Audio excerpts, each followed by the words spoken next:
وبكده بقى يبقى معانا احلى شويه شوربه كوارع. ولا الكوارع بقى دايبه دوب دايبه، شايفين عامله ازاي؟ شايفين؟ دايبه دايبه. تعالوا نعمل مع بعض شويه كوارع دايبين دوب، وهتشربي شويه شوربه فيها بهاريز ملهاش حل. تعالي كده، اول حاجه انا عملتها ايه بقى؟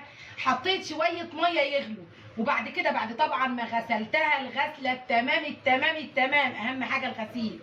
وبعد كده نقعتها طبعا في محلول ميه وملح وليمون ودقيق، والميه المغليه دي احطها فيها كده.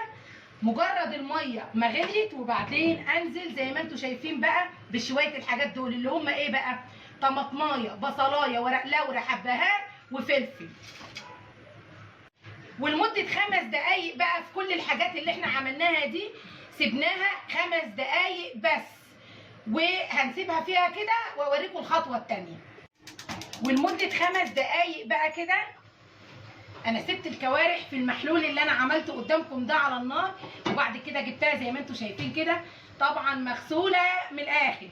وفي حله بقى تانيه زي ما انتم شايفين هننزل كده بالكوارع زي ما انتم شايفين كده. خلاص نزلنا بالكوارع. ايوه يا ام عمر، ايوه. وهنا بقى معانا ايه؟ بصلايه سليمه، وبصلايه متقطعه 4/4، ورق لوري، طماطميه متقطعه 4/4، وحبهان. وهننزل كده زي ما انتم شايفين على الكوارع. نسكت؟ لا طبعا. جبت طماطميه وعملتها بالمبشره وانزل عليها، وقلبت بقى كل الحاجات دي مع بعض زي ما انتم شايفين كده، وعلى نار متوسطه. يعني بقى قبل الهاديه بشويه كده هسيبها بقى تاخد وتدي مع الكلام ده كله. الكوارع تنزل كده كل اللي فيها، الطماطم تستوي فيها، البصل كله ينزل ميته وتاخد كده غلوتها. وعلى عين تانية زي ما انتم شايفين اهو، اهي بحاول اوصل لكم على قد ما اقدر. احط ميه تغلي. لما الميه تغلي انا هقول لك دلوقتي هنعمل معاها بيها. شايفين بقى بقت عامله ازاي؟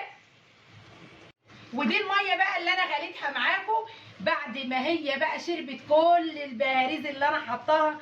انزل كده زي ما انتم شايفين بالميه، واسيب النار عاليه شويه لحد ما تغلي غلوتين 3 كده، وبعدين على نار متوسطه لحد ما تدوب كده ذوبان.